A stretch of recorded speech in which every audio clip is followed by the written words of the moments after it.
హల్లెలూయా. యోహాను సువార్త 12వ అధ్యాయం 14వ వచనం.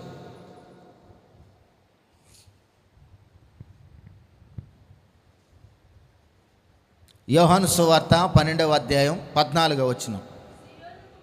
సియోను కుమారి భయపడకుము, ఇదిగో నీ రాజు గాడిద పిల్ల మీద ఆసీనుడై వచ్చుచున్నాడు అని రాయబడిన ప్రకారము.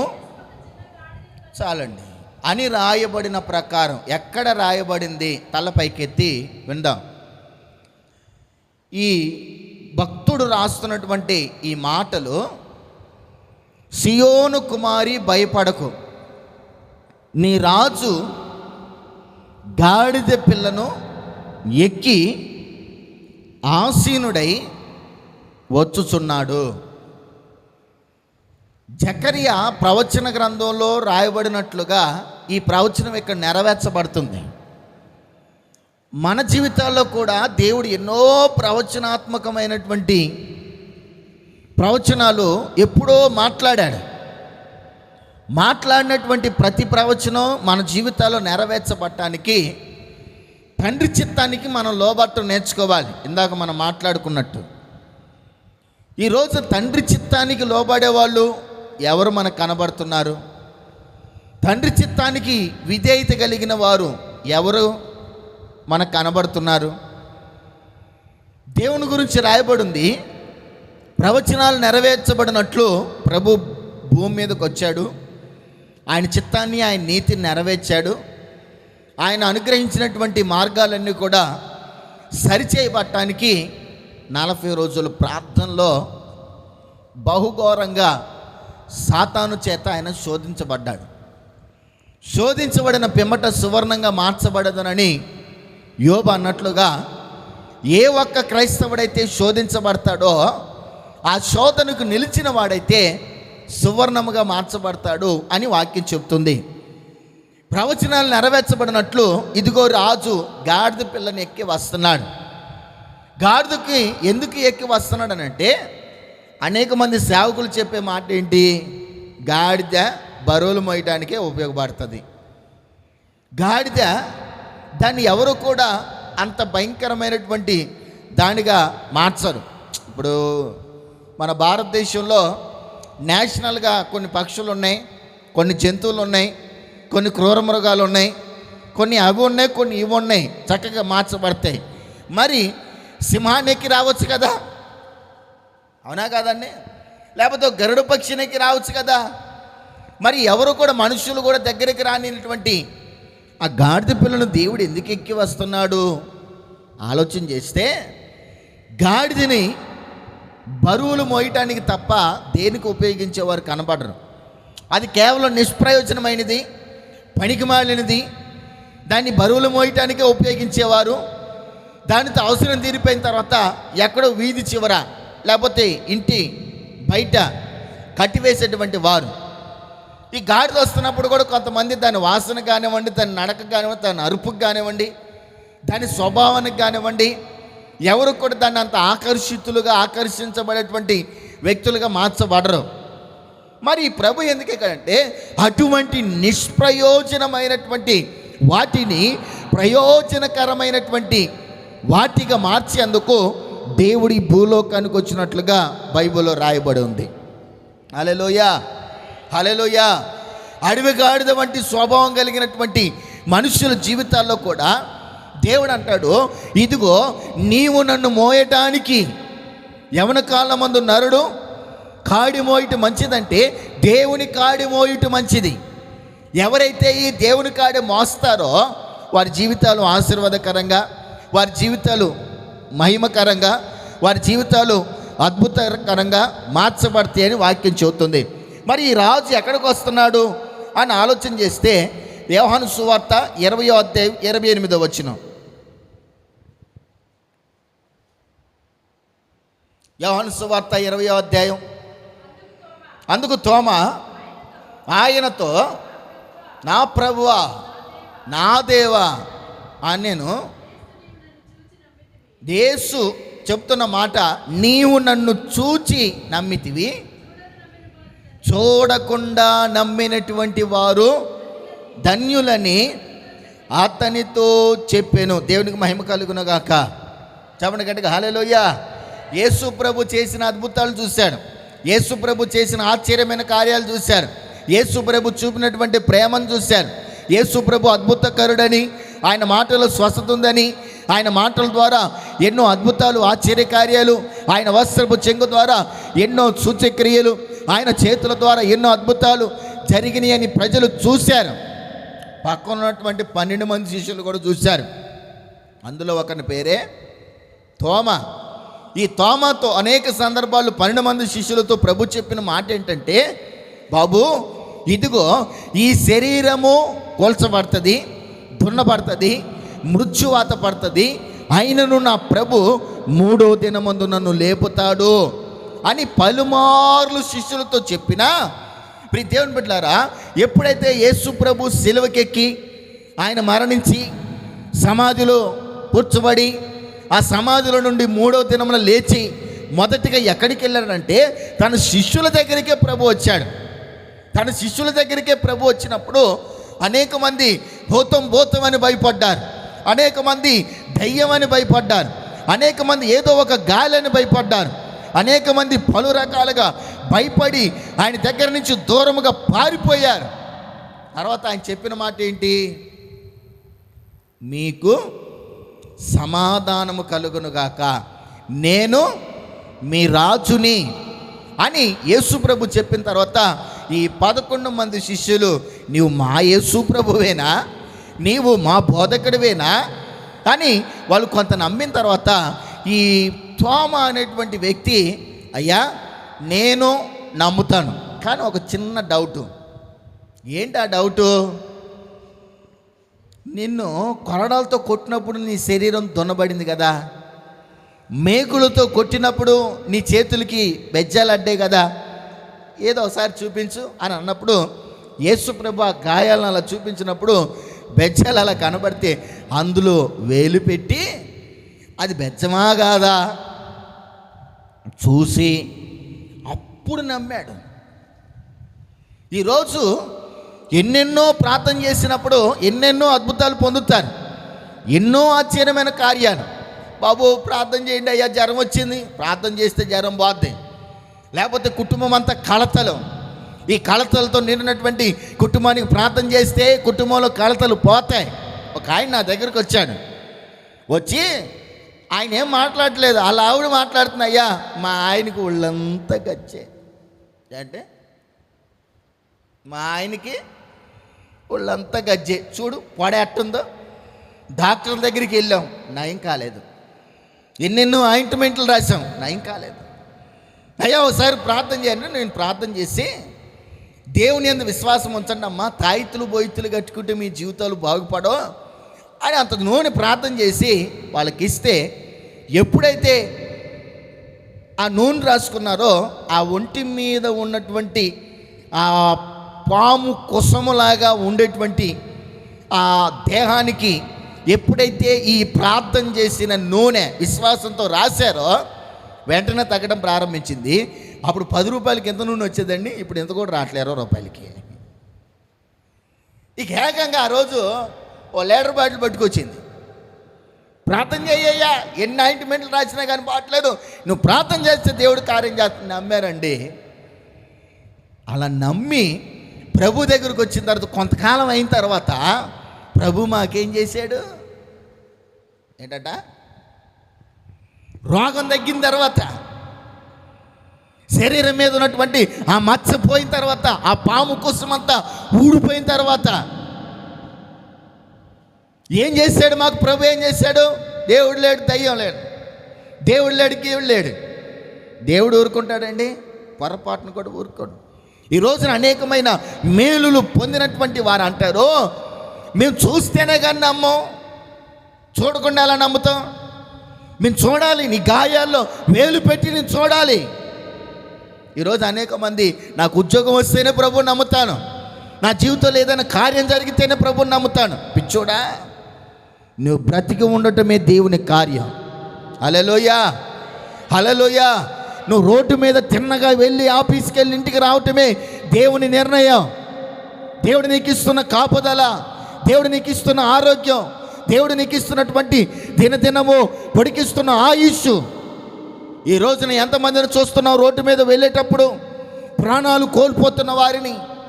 ఒక 30 రోజులు 40 రోజుల క్రితం అనుకుంటా మధ్యాహ్నం పూట అండి పాపం వాళ్ళ ఆవిడ్ని ఎక్కడికో తీసుకొచ్చాడు, వెనకపాడే తీసుకొచ్చాడు. వాళ్ళ ఆయన ఫోన్ చేశాడు, అమ్మా రామ్మా నీకు అసలుకే బాగోదు. ఫోన్ చేస్తే దింపడానికి వెళ్తున్నాడండి నాన్న. ఈ మూల టర్నింగ్ తిరుగుతున్నప్పుడే టిప్పర్ లారీ వచ్చి గుద్దేసింది. ఇక్కడే అల్పమైనటువంటి నీ జీవితంలో స్థిరత్వం కలిగినటువంటి దేవుడు ఎన్ని కార్యాలు చేసినా ఇంకా దేవుని యందు నీకు నమ్మకం లేదు. ఆయన నువ్వు రాజుగా స్వీకరించట్లా. నీ జీవితంలో ఉన్నటువంటి ప్రతిదాన్ని చూసుకొని వెర్రవీగుతున్నావు. నా ప్రియ దేవుని బిడ్డలారా, దేవుడు గాడిదని ఎన్నుకోవడానికి గల కారణం ఏంటంటే అది పనికిరానిది, నిష్ప్రయోజనమైనది. హల్లెలూయా. ఆ పనికిరాని దాన్ని దేవుడు ఎన్నుకున్నాడు. ఎప్పుడైతే దాన్ని వెన్నుకున్నాడో దాని మీద ప్రభు వస్తూ ఉంటే అనేక మంది దాన్ని చూసి ఏం చేస్తున్నారు తెలుసా? బట్టలు పరుస్తున్నారు. గాడిద వస్తుంటే బట్టలు పరుస్తున్నారు, గాడిద వస్తుంటే వస్త్రాలు వేస్తున్నారు, గాడిద వస్తుంటే మట్టలు పట్టుకొని తిరుగుతున్నారు, గాడిద వస్తుంటే మంచి మంచి తెల్లని వస్త్రాలు, వెళ్ళగలిగిన వస్త్రాలు, ఇంకా క్రొత్త వస్త్రాలు దారి పొరుగుత వేస్తూ ఉంటే ఆ గాడిద అనుకుంటుంది, నేను ఎంతవరకు పనికిమాల దాన్ని అనుకున్నాను, ఎంత చక్కగా వేస్తున్నారు బట్టలు అని అనుకున్నారు. యేసుప్రభు దిగిన తర్వాత ఎవడు దాన్ని కనీసం దాన్ని పట్టించుకొని కూడా పట్టించుకోవట్లా. నీ జీవితంలో దేవుడు ఉన్నంతసేపే నీకు విలువ. దేవుణ్ణి కాదని దేవుని తీసి పక్కన పెట్టి నాకు టాలెంట్ ఉంది, నాకు వయసు ఉంది, నాకు ఉద్యోగం ఉంది, నాకు వ్యాపారం ఉంది, నా జీవితాలన్నిట్లో ఏది తక్కువ కాలేదు కనుక నేను ఎందుకు దేవుని స్తుతించాలని ఒకవేళ ఆ గర్వపు మనసు నీలో వస్తే అప్పుడే నీ పతనం, అప్పుడే నీ పతనం. అందుకని అంటాడు, నువ్వు చూస్తేనే కానీ నమ్మవా, చూస్తేనే కానీ నువ్వు విశ్వసించవా? తోమా వేలు పెట్టి చూసి నిజంగా నువ్వు మా యేసు ప్రభువే అని అన్నప్పుడు ప్రభు అంటాడు, తోమా చూసి నమ్మిన వారి కంటే చూడక నమ్మిన వారు ధన్యులు. చెప్పండి హల్లెలూయా, హల్లెలూయా. మరి నీ రాజుగా దేవుని నువ్వు ఎంచుకున్నప్పుడు ఆయనను మోసేటువంటి గాడిదగా నువ్వు మార్చబడాలి. అప్పుడు నీకు విలువ పెరుగుతుంది. యేసు లేని నీ జీవితం సండే స్కూల్లో నేర్పించే పాడాడు తెలుసా? యేసు లేని నీ జీవితం పెద్ద గుడ్డి సున్నా. అందుకని యేసుని నువ్వు మోయటం నేర్చుకోవాలి. ఏం చేయాలి? యేసుని మీద ఎక్కించుకోమనలా, నువ్వు యేసు మీద ఎక్కమనలా. ఈరోజు అనేక మంది యేసు మీద ఎక్కేస్తారు. నేను ప్రార్థన చేస్తేనా, నేను కరెక్ట్గా మందిరానికి వస్తేనా, ఇంకేంటండి నేను ప్రార్థన చేస్తే, నేను ప్రవచనం చెబితే చెప్పు ఎవడొద్దన్నాడు అంటే వాళ్ళకి ఎప్పుడంటే వీళ్ళు యేసయ్య మీద ఎక్కారు కాబట్టి ఈ మాటలు, యేసయ్య వీళ్ళ మీద ఎక్కితే ఆ మాటలు రావు. దేవుని మహిమ కలుగును గాక. అందుకని ఎప్పుడు కూడా ఇతరులకి హితోపదేశం చేయమాకండి, నేర్చుకోవడానికి ప్రయత్నం చేయండి. ఆమె చెప్పండి హల్లెలూయా, హల్లెలూయా. అందుకని నీ రాజుని నువ్వేం చేయాలి తెలుసా? మోయటం నేర్చుకోవాలి. హల్లెలూయా, హల్లెలూయా. అందుకని క్రీస్తును మోయటం నేర్చుకోవాలి. రెండోది అపోస్తలుల కార్యం 22వ అధ్యాయం 9వ వచనం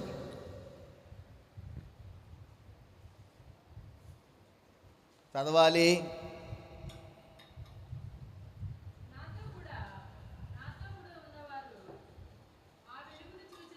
నాతో కూడా ఉన్నవారు ఆ వెలుగును చూచిరి గాని నాతో మాట్లాడిన వాని స్వరము వారు వినలేదు. అప్పుడు నేను ప్రభువా నేనేం చెయ్యాలని అడగగా ప్రభువు నీవు లేచి చాలండి. హల్లెలూయా. ఈ యొక్క విషయాన్ని మనం బాగా గమనిస్తే నేను ఇంకా ఒక విషయం చెప్పి ముగిస్తా. మీరు తల్ల పట్టుకోవద్దు, మీరు కసుబుస్సులు ఆడద్దు, మీరు ఎలాగ కూడా ఉండద్దు. 2 విషయాలు చాలా జాగ్రత్తగా వినండి. ఇంటికాడ ఉన్నా కూడా మీ అదేదో పొజిషను, ఇంటికాడ ఏమన్నా చల్లగా మన చర్చి దాటంగానే కూలిమాలయాలు అడుగు పెట్టట్లేదు, ఊటీలో అడుగు పెట్టట్లేదు, లేకపోతే అరకులో అంతకంటే అడుగు పెట్టట్లా. కాలువ దాటితే అదే కొంతమందికి మందిరానికి రావడానికి బస్సులు అందట్లేదు, వాతావరణం సహకరించట్లేదు. దేవుని స్తోత్ర, హల్లెలూయా. అందుకని కాస్త మందిరంలోనన్నా ప్రశాంతంగా కూర్చోవడానికి మీరు మీ వంతు సహకారం చేయండి యవనస్తుడు. అర్థమైందా? హల్లెలూయా. అండి అంతకుముందు ఇతని జీవితం ఎలా మార్చబడిందంటే, దేవుడు అంటే ఇష్టం లేదు. దేవుణ్ణి చూస్తే గాడిదను చూసిన వాళ్ళు ఎవరన్నా ఊరుకుంటారండి? దాన్ని తనాలనిపిస్తుంది వెళ్ళి, అది ఒక తన్నుదంతే కానీ తెలియదు దాని పవర్ ఏంటో, అతను పనికిరాదు అన్నట్లుగా ఉన్నటువంటి వ్యక్తులే.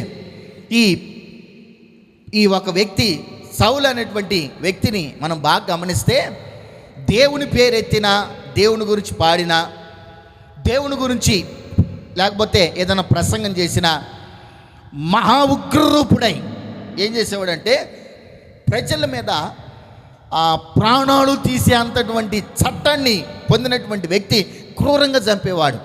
పలానా ప్రాంతంలో దేవుని ఆరాధించే ప్రజలు ఉన్నారు, అక్కడికి వెళ్ళి వాళ్ళు హింసించాలి, వాళ్ళని యెహోవాయే దేవుడే చాలా రకాలుగా బయలుదేరి కొంత సైన్యాన్ని తీసుకుని వెళ్ళినప్పుడు కొంతమంది ప్రార్థన చేసేవాళ్ళు ఉన్నారేమో. ఈ 40 రోజులు మన సంఘస్థులు చేశారు కదా ప్రభువా, ఈ ప్రార్థన వ్యర్థంగా పోదు, దేవుడు ప్రతిఫలం ఇస్తాడు. చేసిన ప్రార్థన ఏది వ్యర్థంగా పోదు, దేవుడు ప్రతిఫలం ఇస్తాడు.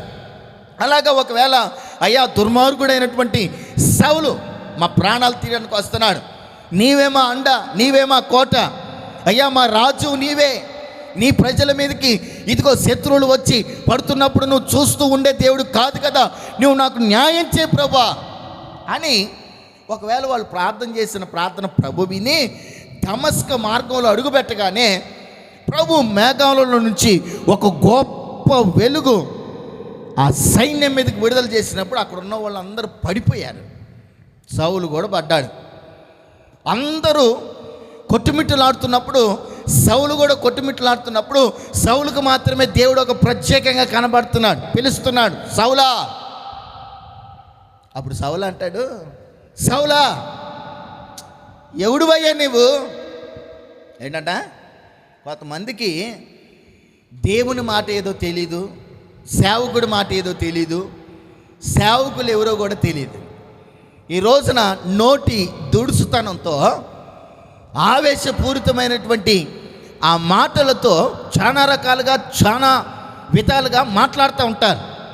వాళ్ళకి చిన్న పెద్ద గురువు దైవం ఏమండి దైవికమైన భక్తి అనేటువంటి తాత్పర్యాలు ఉండవు. ఆ కోపం, ఆ క్రోధం, ఆ మదమత్సర్యం ఆ మనిషిని అలా మాట్లాడిస్తుంది.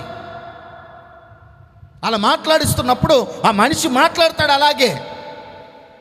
ఈ రోజున అనేక మందిని చూడవచ్చు, సేవకులు రారా పోరా అనేవాళ్ళు కూడా ఉన్నారు, లేకపోతే ఆడ అనేవాళ్ళు కూడా ఉన్నారు, లేకపోతే పనికిమాలోడు అనేవాళ్ళు కూడా ఉన్నారు, లేకపోతే ఆయన లేకపోతే ఆళ్ళు వీళ్ళు ఒక రకరకాలుగా వాక్యం వింటూనే ఉంటారు, బల తీసుకుంటూనే ఉంటారు, ప్రార్థనకు వస్తూనే ఉంటారు. ఒక అన్రెస్పెక్టెడ్గా మాట్లాడేటువంటి వాళ్ళుగా ఉన్నప్పుడు నువ్వు చేసే భక్తి ఏది? ఈ సౌలు అలాగే మాట్లాడుతున్నాడు. ఎవడో ఏమని మాట్లాడుతున్నాడు? నీవెవడో? ఆకాశముల నుండి ఒక స్వరం వినబడుతున్నప్పుడు ఒక గౌరవప్రదమైనటువంటి మాట ఆకాశం నుంచి ఎవరు మాట్లాడతారండి? దేవుడే కదా. మరి దేవుడు మాట్లాడుతున్నప్పుడు ఆ స్వరం వినినప్పుడు దేవునికి మహిమ కలుగునుగాక. చెప్పండి గట్టిగా హల్లెలూయా. ఈ రోజున సేవకు దేవుని యొక్క మందిరానికి వస్తున్నటువంటి వారితో కూడా ప్రభు మాట్లాడతాడు. ఎందుకనంటే సంఘానికి వస్తున్నప్పుడు, సంఘంలో ఉన్నప్పుడు దేవుడు తన సేవకుడిని నోటి బోరగా ఉండి మాట్లాడతాడు. ఎలాగా?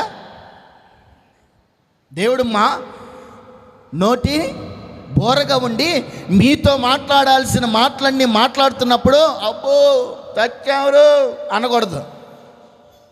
ఒకవేళ నువ్వు అలా అన్నావు అనుకో, నీలో ఏముంది? గర్వపాతం ఉందనే. నీలో ఏముంది? ముళ్ళు పెరిగిందనే. ఈరోజు దేవుడు మాతో మాట్లాడుతున్నాడా? ఈరోజు దేవుడు మాకు సెలవిస్తున్నాడా? ఈ మాటలన్నీ మాట్లాడుతున్నప్పుడు అది సేవకుడు మాట్లాడా లేకపోతే దేవుడు మాట్లాడా అని నువ్వేం చేయాలి? లేఖనాల పరిశోధన చేయాలి. అప్పుడు నీకు అర్థమవుతుంది ఈ దేవుని మాట, సేవకుడి మాట అని. అందుకని వాక్యం చెప్తున్నప్పుడు అబ్బో, ఈ రోజున ఒక సేవకుడు అంటే ఒక విశ్వాసికి లెక్కలేదండి. పొరపాటున కూడా లెక్కే లేదు. ఒక లెక్క పొరపాటున ఒక విలువే లేదు.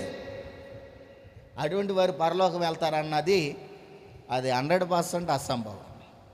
దేవునికి మహిమ కలుగును గాక. చెప్పండి గట్టిగా హల్లెలూయా.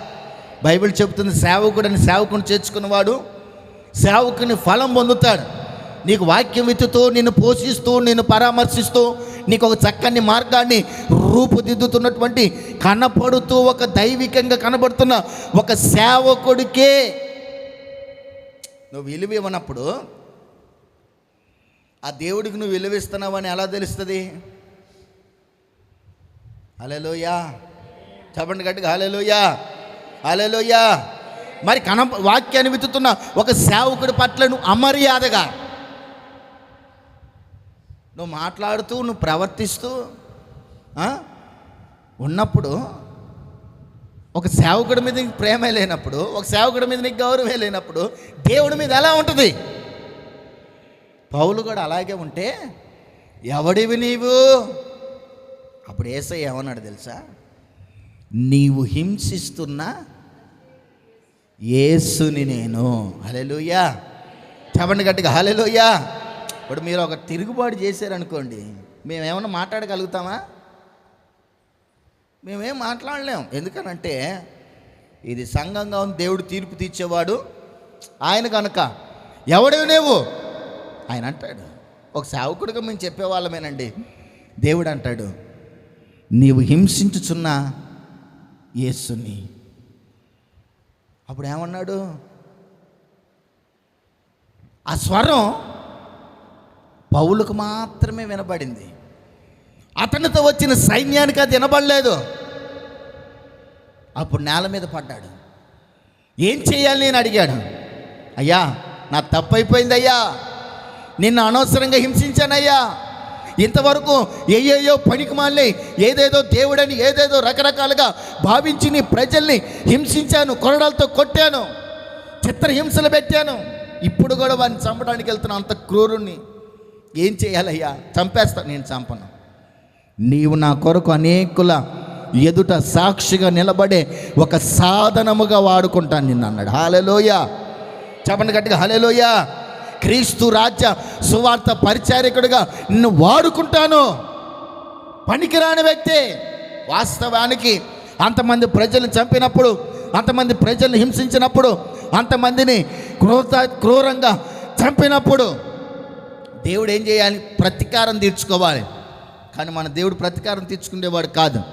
ఆ మనిషి మారాలని, ఆ మనిషి మారి యేసయ్య కొరకు సాక్షిగా బ్రతకాలని, యేసయ్య కొరకు జీవించాలని, యేసయ్య కొరకు అనేకులు ఎదుట వెలుగుగా మార్చబడాలని, అనేకులు ఎదుట ఒక ఘనమైన వ్యక్తిగా కనబడాలని నా దేవుడు అనేక మందిని మారుస్తూ ఉన్నాడు. ఆ మారుస్తున్నప్పుడు ఆ మార్పుకి నువ్వు లోబడితే ఆయన ఒక విలువైన సాధకముగా నిన్ను వాడుకుంటాడు. హల్లెలూయా. మరి ఈ రోజున అంతటి పౌలే మారి యేసయ్యకు లోబడి తన జీవితాన్ని యేసయ్య కొరకు ప్రతిష్ఠ చేసుకున్నప్పుడు, ఈ రోజున అంతకంటే విలువైన వ్యక్తులమా? దేవుని దగ్గరికి రావడానికి సమయం లేదు. దేవుని దగ్గరికి రావడానికి, దేవునికి పరిచర్య చేయడానికి సమయం లేదు. పరిచర్య చేయడానికి సమయం లేదు. మందిరం గడగడానికి సమయం లేదు. మందిరం ఓడవటానికి సమయం లేదు. పట్టాలు వేయడానికి సమయం లేదు. వాక్యం వినటానికి సమయం లేదు. ప్రార్థన చేయడానికి సమయం లేదు. సేవకులతో ఉండడానికి, మందిరంలో ఉండడానికి, ఆరాధన చేయడానికి సమయం లేదని పరిగెడుతున్నావు. ఆ దేవుని దయ నీ మీద అలా లేకపోతే ఈ పాటికి నీ ప్రాణాలు గాలిలో కలిసిపోయాయి. దేవుని దయ అలా తొలగిపోతే ఎందుకు పనికిరాని వ్యక్తులుగా మార్చబడేవాళ్ళం. దేవుడు చూస్తున్నాడంటండి దీర్ఘశాంతముతో. ఇంకా అయినా మారతారేమో, మార్పు చెందుతారేమో, అప్పటికి కొన్ని టెస్టింగ్లు పెడుతున్నాడు. అప్పటికి సౌలుకి దేవుడు గుడితనాన్ని పెట్టాడు. పుష్యులు కట్టాయి, నొస్సులు కక్కుతున్నాయి. ఈరోజు నువ్వు మందిరానికి రావాలని కొన్ని సందర్భాల్లో దేవుడు నిన్ను పరీక్షిస్తుంటాడు. కొన్ని దెబ్బలు అలా కొడతాడు, మారతావేమో అని. ఆ దెబ్బలకైనా నువ్వు అలవాటు పడుతున్నావు, కానీ మందిరానికి మాత్రం రావట్లేదు కొంతమంది. హల్లెలూయా చెప్పండి గట్టిగా, హల్లెలూయా చెప్పండి గట్టిగా, హల్లెలూయా. కాబట్టి దేవుని కొరకు పరిచారికులుగా మనం ఉండాలి. దేవుని పరిచారికులమై మనం బ్రతకాలి. హల్లెలూయా హల్లెలూయా హల్లెలూయా. ఏమండి, మన రాజు మన దేవుడు, మనం ఆరాధిస్తున్న రాజు ఆయన గొప్పవాడు కనుక ఆయన ఎదుట మనం పరిచర్య చేస్తూ ఉండాలి. మూడోది, లూకా సువార్త 23:42. లూకా సువార్త 23:42.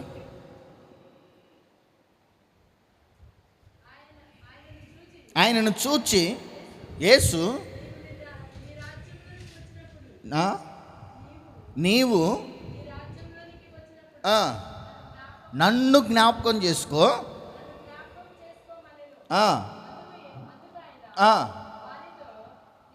నేడు నీవు నాతో కూడా. ఒక దొంగతో దేవుడు చెప్తున్న మాట. ఎందుకనంటే యేసయ్య మధ్యలో ఉన్నాడు, అటువైపు ఒక దొంగ, ఇటువైపు ఒక దొంగ. మందిరాల్లోకి వచ్చినప్పుడు కూడా మీ పక్కన ఒక దొంగ ఉంటాడు. అర్థమైందా? డబ్బులు దొంగే కావచ్చు, సమయాన్ని దొంగిలించేవాళ్ళు కావచ్చు, మందిరాన్ని దొంగిలించేవాళ్ళు కావచ్చు, దొంగలు ఉంటారు. మారాలి. దేవుని మహిమ కలుగును గాక. హల్లెలూయా హల్లెలూయా.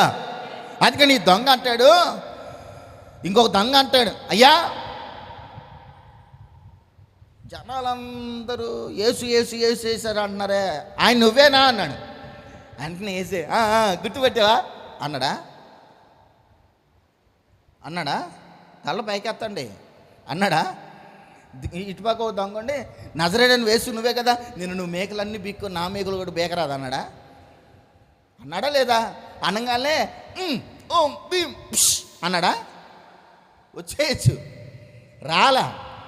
ఏం చేశాడు? వెంటనే ఇంకొక దొంగ అంటాడు, నీవు ఇంత శిక్ష అనుభవిస్తున్నా కానీ నీ నోటి దోలు తగ్గలేదా? కొంతమంది ఉంటారు నోటి దోలు ఉండరండి. ఈ దొంగ అడిగాడు, నువ్వు రక్షించుకొని మమ్మల్ని కూడా రక్షించు అని అన్నప్పుడు వెంటనే ఈ దొంగ అంటాడు,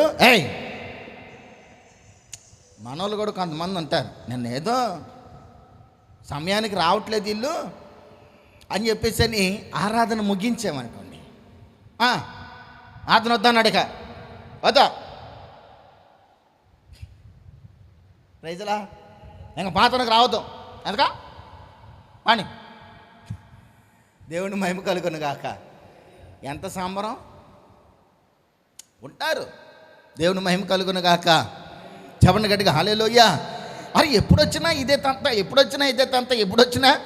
తంత, ఒక ప్రార్థనకు ఒక క్రమం లేదు, ఒక అలవాటు లేదని ఓ సేవకుడు ఒక గద్దించా.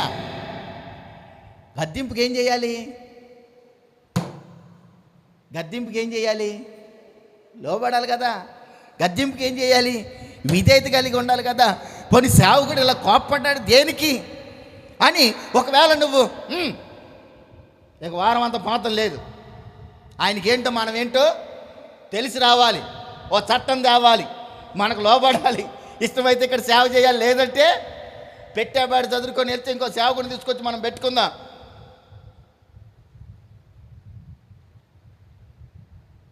అన్నారు ఉంటారు మనసు కలిగిన వాళ్ళు.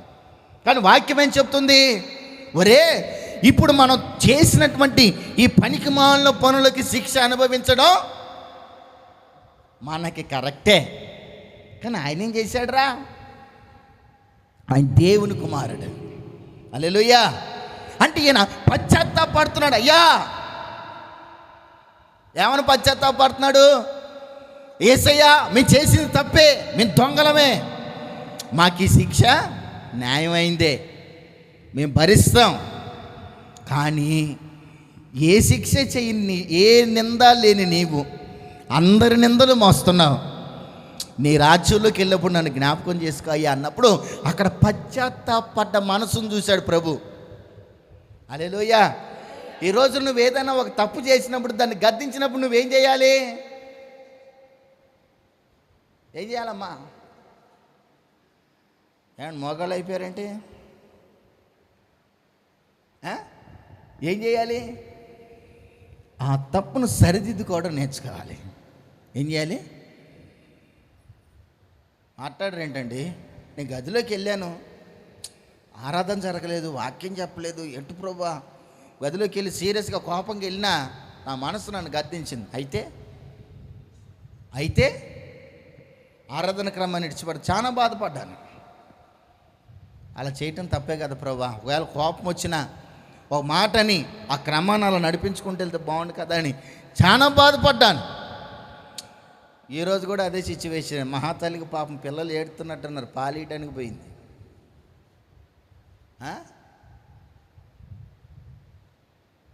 కోపమే, ఏం చేస్తాం? దేవుని మహిమ కలుగును గాక. చెప్పండి హల్లెలూయా. ఏ అవసరాన్ని బట్టి వెళ్తున్నారో, ఏ అవసరమైన దేవుని తర్వాతే అన్న నిర్ణయం నీకు రావాలి. ఆమేన్. హల్లెలూయా. చెప్పండి గట్టిగా హల్లెలూయా. ఆ దొంగ అంటున్నాడు, అయ్యా మేము చేసిన తప్పే, మరి ఆ రోజున మేము లేటుగా వచ్చాం, అందుకే సేవకుడు మా మీద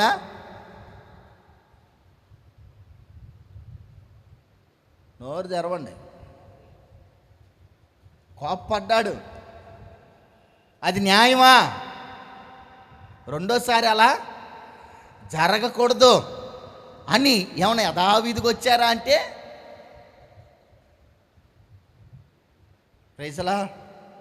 చెప్పండి గట్టిగా హల్లెలూయా. ప్రతిసారి కోప్పడ్డామంటే మూర్ఖత్వంలోకి వెళ్ళిపోతారు. అర్థమవుతుందండి? ప్రతిసారి అలా కోప్పడితే మూర్ఖత్వంలోకి వెళ్ళిపోతారు. అందుకని కోపిస్తూనే వాత్సల్యత చూపించగలిగిన మన దేవుడు, ఆయన ఆరాధిస్తున్న మనం కూడా ప్రేమిస్తూ, గద్దిస్తూ, బుద్ధి చూపుతూ, మందలిస్తూ, బెత్తం వాడుతూ మిమ్మల్ని ప్రభు రాకడ కొరకు సిద్ధపరచాలనే సేవకుడి యొక్క తపన. హల్లెలూయా. చెప్పండి గట్టిగా హల్లెలూయా.